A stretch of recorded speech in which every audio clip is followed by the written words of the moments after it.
gonna get right to it. Let me get something to drink real quick.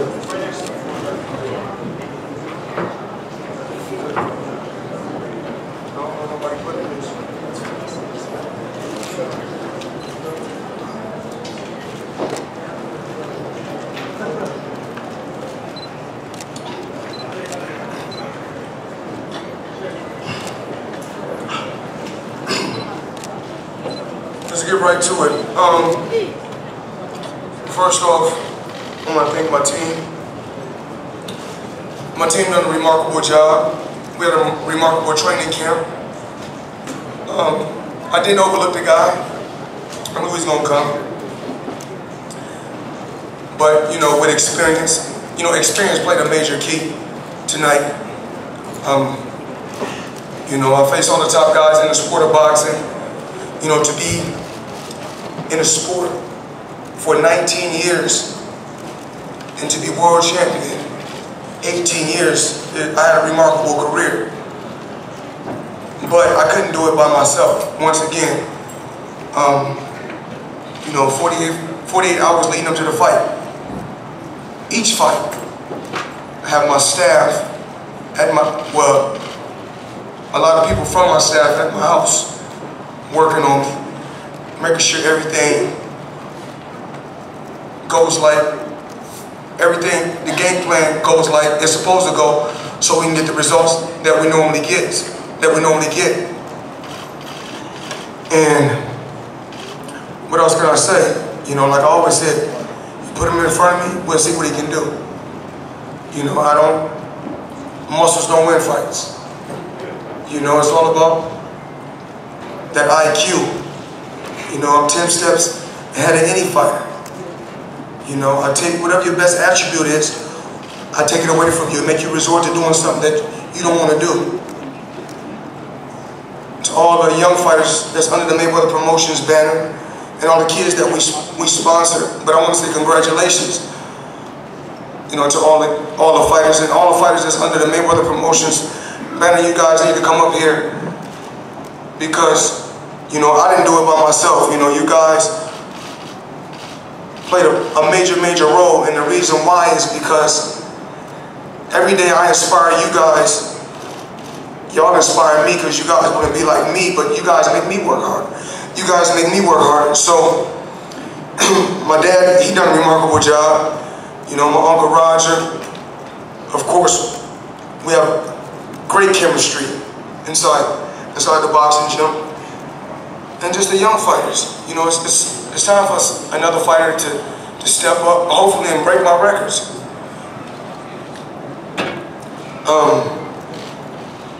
I know we hold so many. I know we done great numbers tonight. Hopefully, we done good numbers in all the homes. I'm pretty sure it's not going to do the backyard numbers, but I keep my fingers crossed and only hope for the best. I'm pretty sure you guys got questions. What up, Dan? Congratulations on your victory. Thank you. It's going to look easy tonight. My question for you, Floyd, is this. Obviously, you would not be 49-0 if you didn't have an intense desire for competition.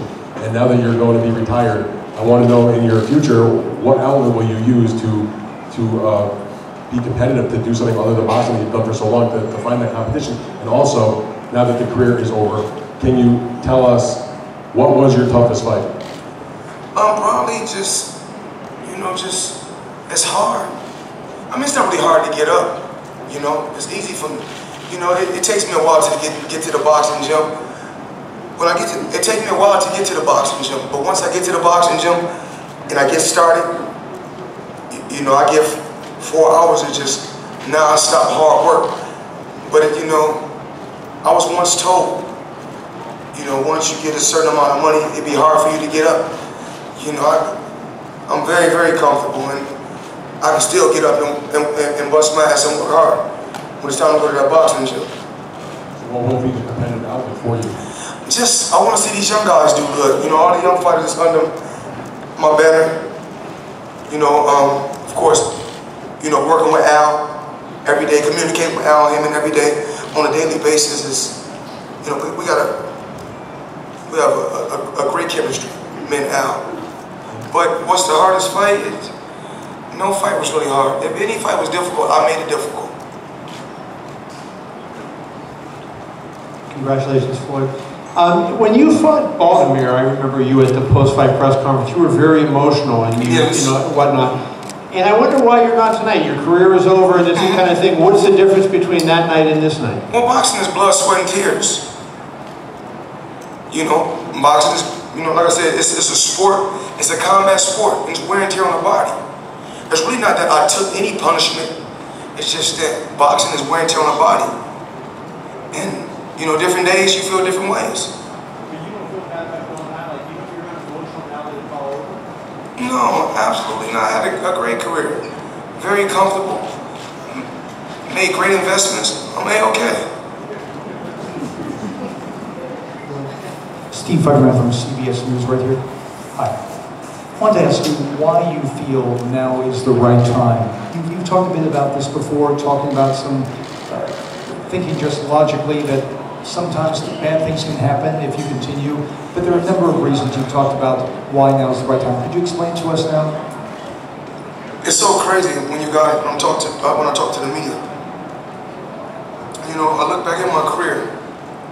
1 minute, you know, you hear so many things, you know, throughout a 19-year career.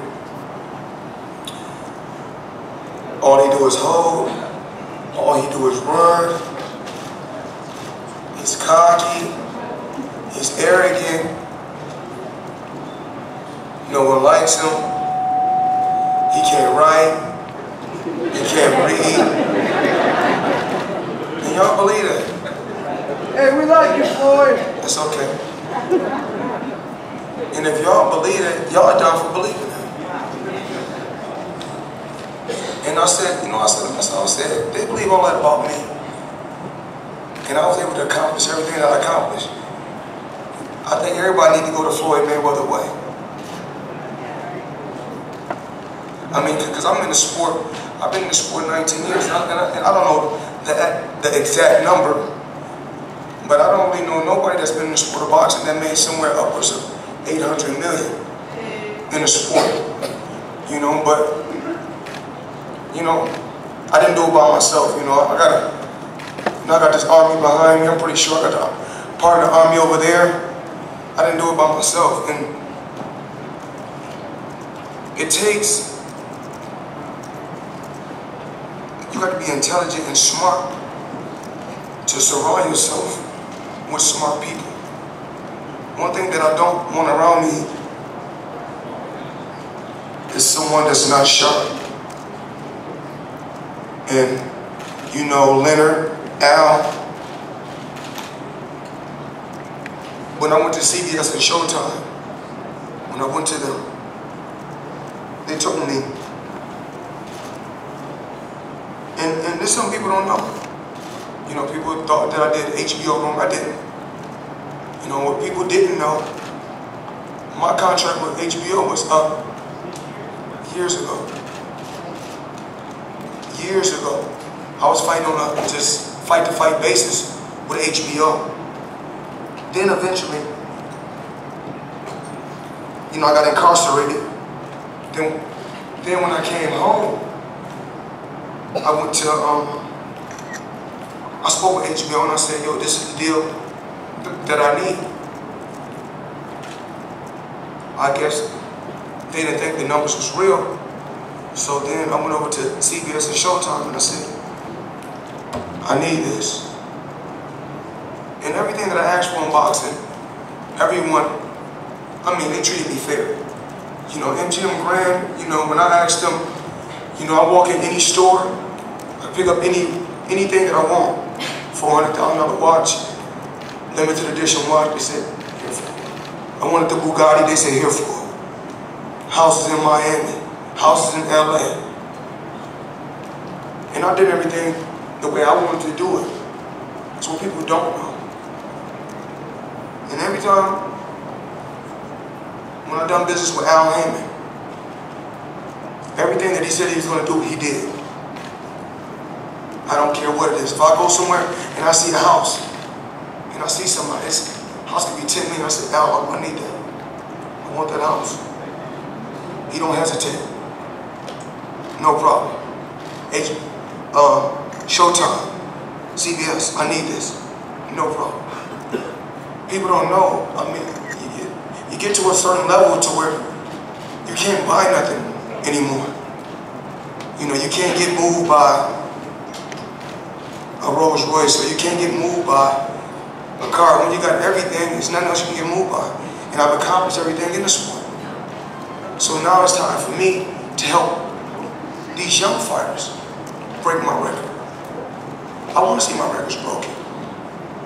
Of course, I want to be a part of it. You know, I'm just blessed. You know, every day I wake up,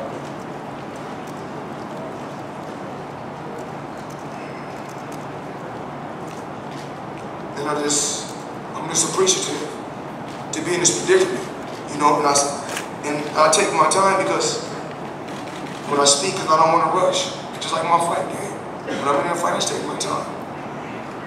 And every day if I approach it like this, it's going to be what it's going to be. And one thing me and my father talked about in the back, and we had a regular conversation. We was back there hanging out. And I said, one thing I know I can do. I can fight. And so I know you guys got more questions. Right over here, Floyd. Can I just ask one follow-up? When they write the history of boxing, you're aware of the great boxers, Ali, Yes. What are a few sentences you would like them to say next to the name Floyd Mayweather? Hold on. Give me a second.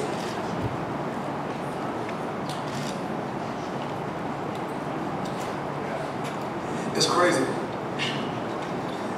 I've been in sport my whole life. I've been in the sport of boxing my whole life. And they say I'm wrong for saying that I'm the best. Why get in sport your whole life to say that it's another fighter that's better than me? In sport my whole life.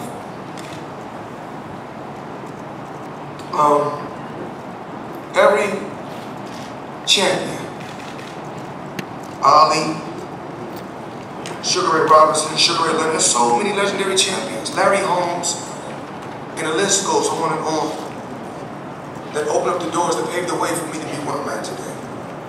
I'm appreciative. But these young fighters that's in the audience, they know the truth. They don't, them fighters say, we want to be like Mayweather.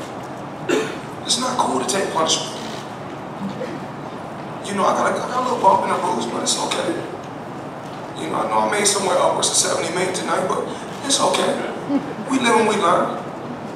And that's what I tell these guys all the time. You know, I'm not perfect, but I try to be a perfectionist. And you know, when I'm in the corner, even when my dad is giving me instructions, even if it's something I know that's not working, I'm not going to talk back. Because 50 laws of power. Never outshine the master.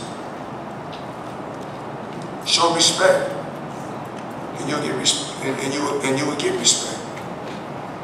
So it can be something that he see, but when I'm in it, I don't see it, or it's not working. But I'm not going to go back and argue. You see over the other corner, they argue and they have problems. Who he thought he was facing? He's not facing no ordinary Joe. He's facing the best. So that comes with the territory. That's what I make happen. I knew that was going to happen. And all I do is keep my composure. Under any circumstance, under anything in life, I just keep my composure. And say it's going to be what it's going to be. If tonight was his night, so be it. I'll still going to be TPE. You know, he gained some fame from it. He made $4 million. And I'm pretty sure it's going to open up some more doors for him. I'm glad that I was able to put him in that position to do that. And it don't matter what opponent I chose. It's still going to be the same results. You guys, you remember I told you I'm always pointing at y'all. Because all you guys, I mean, not just this fight. Y'all know I made y'all eat y'all words. Number 48, I made y'all eat your words. Never bet against me. Never bet against me. Can you just imagine how y'all bankroll will look if y'all bet with me 49 times? Just imagine. I can look at a fighter and tell you what he can do good and what he can't do good.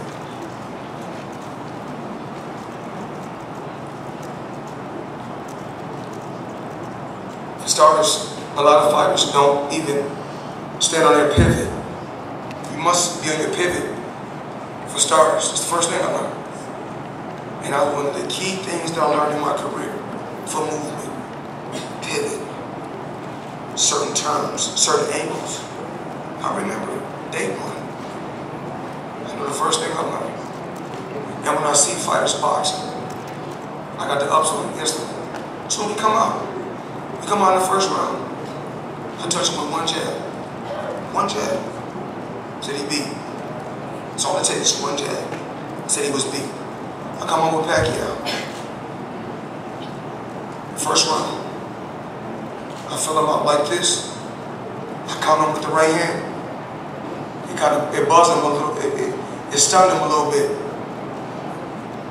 I had to let him know that you ain't just gonna run up in here. It's hot. So, if I'm not mistaken, you know what the media and the critics, the three top fighters is, what they, Pat, Canelo, and Cotto, right? Well, you know, it's like bowling. I got a turkey on all three. You know? All work is what? Easy work. Hard work. Dedication. You know, we believe in working hard and dedicating ourselves to our craft. If you don't want to work hard or dedicate yourself to your craft, why do it? Everyone didn't think I was going to be able to get up for this fight. After making somewhere upwards of 300 million in 36 minutes. But it would have been a heavy letdown if I didn't get up and push myself. You know, a real fighter don't need a trainer to tell him what he got to do. And a lot of these fighters, they settle for less. They get a title, they get a couple belts, they get a couple million.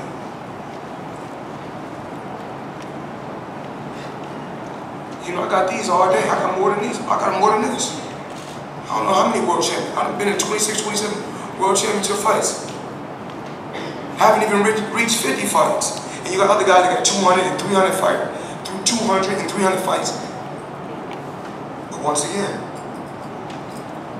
they haven't beaten more world champions than Floyd and Mayweather. I don't know another fighter done a over $70 million gate. I don't know another fighter that landed on a higher percentage than I did. I don't know no other fighter that made it look so easy. I make it look so easy. And you know, I hear everything that's going on.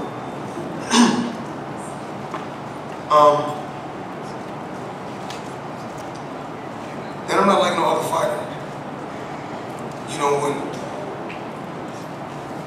I'm not gonna let my trainer down. Cause I'm not gonna let myself down. So if my trainer go say something, I'm gonna back it up. Cause I'm the type of guy.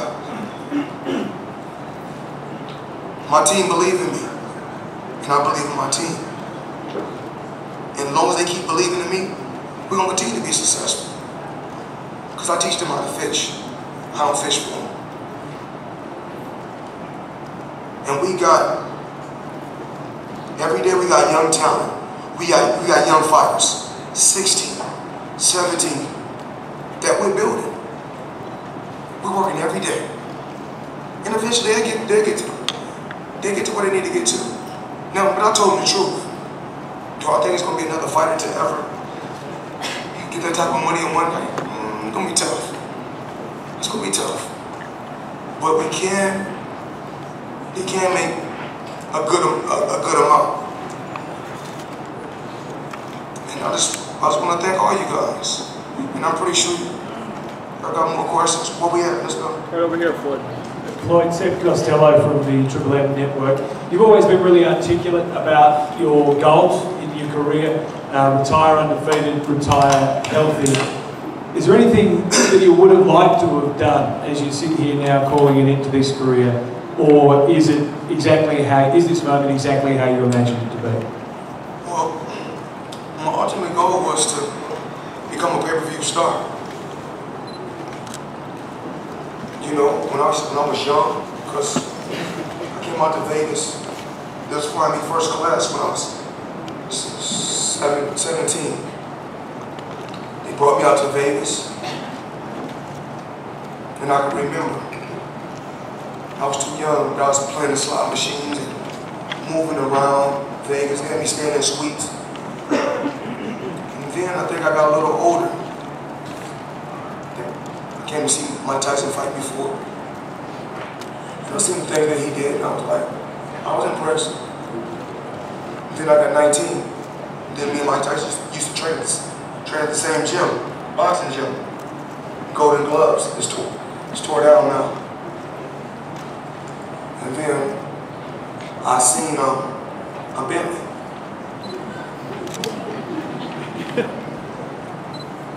I said, I got to have that.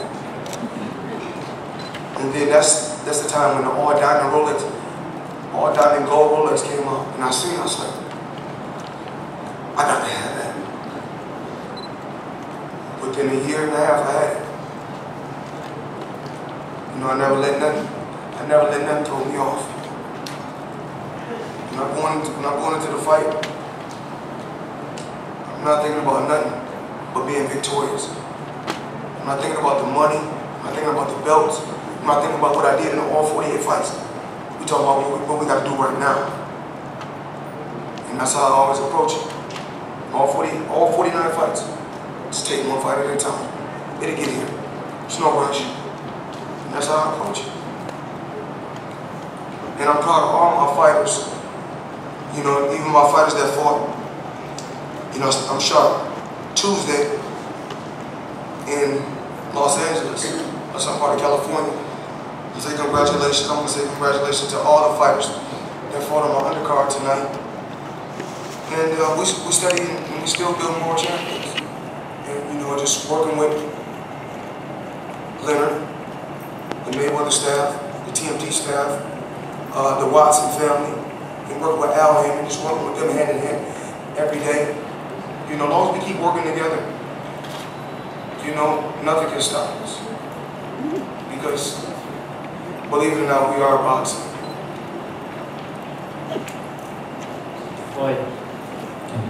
Floyd, when you took your longest breaks, congratulations by the way. Thank you. When you took your longest breaks before, it seemed like there was someone out there that could kind of stoke those fires to come back.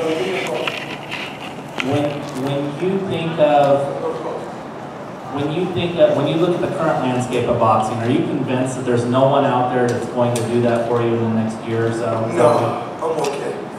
You know, I had a game plan. I had a game plan from the beginning. You know, like I told you, fighters think, most people think right now that I have a longevity game plan. I always knew. I wanted to be outspoken. Give me a coffee. Sorry. I wanted to be outspoken, be one of a kind. And at one particular time, I wanted fame. When I was young, I did. Now, you know, when I'm older and wiser, I wish I would just got the fortune, but if I wouldn't have got the fame, then I wouldn't be where I'm at. So everything plays out for a reason. Everything happens for a reason. You know, when I just sit back and just think about my career, all I did was just take one fight at a time. I never overlooked anyone. But what these fighters don't do is what I've done. You know, within a year, when I was like 19 going to 20 or 20 years old, I was already a millionaire. And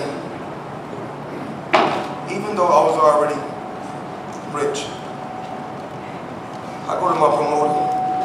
At that particular time, it was Top Rank. And I walk into the office, and I said, put my name on the board. He said, you just fought. I said, put my name on the board again. He said, Floyd, we cannot afford to pay you. Because remember, I was in the 96 Olympics. So I was a hot prospect, and I was one of the, at that particular time, one of the highest paid athletes, one of the highest paid fighters under their banner. Of course, I think at that particular time, Oscar De La Hoya was their highest paid fighter at that time. But I was one of their highest paid fighters. Because I think my first fight, I got like 25,000. And you know, and then I was making like, you know, 80s and stuff. But crazy story. And this for all the young fighters. I said, put my name on the board, I want to fight. Maybe we can't afford to pay. I said, well, how much can you afford to pay? Just to let everybody know it's not always about the money. Because I was already rich. They say $7,500. I said, give it to me. Sometimes they said, we can't. I said, what can you give it? They said, Floyd, we're going to afford to pay you $9,500. Give it to me. I fought 17 fights in a year and became world champion. And I've been world champion for 18 years. And 3 of those guys, may they rest in peace, but they all played a major key in my career. Chiquinito Hernandez gave me my shot. May he rest in peace. Diego Corrales, you know, and Miss Corrales, his wife, you know, she runs the Nevada Boxing Hall of Fame. She's a great woman. And her husband, may he rest in peace, he was a great man. And we both was undefeated. And each one of those fights took me to another level. Arturo Gatti, may he rest in peace. That was my first pay-per-view fight. So those things I don't remember. And if I keep fighting, I ain't gonna have a sharp mind. So, you know, I gotta get up out of there. What's going on? Where we at next? Over here. Dave, what's up, man? When you walked away in LA, you knew you were coming back. The fans wanted you back. The sport needed you back. As those scenarios play themselves out again over the next months and years, and they will, how can you be sure that you'll avoid the temptation? No, I'm okay. No, Dave, I'm okay. You know, money has been thrown at me